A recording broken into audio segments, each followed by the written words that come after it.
How to play YouTube music in background on Android.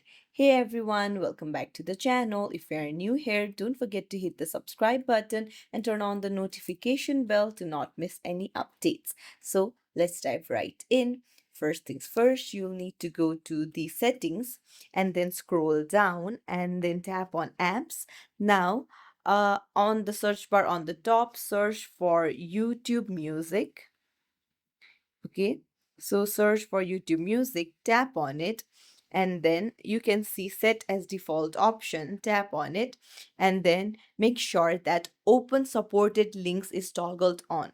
Now, once you toggle this on, if you play your YouTube music from Google Chrome, then it will play on the background as well. It's as simple as that. If you found this tutorial helpful, don't forget to like and subscribe to our channel for more tips and tricks. Thank you for watching.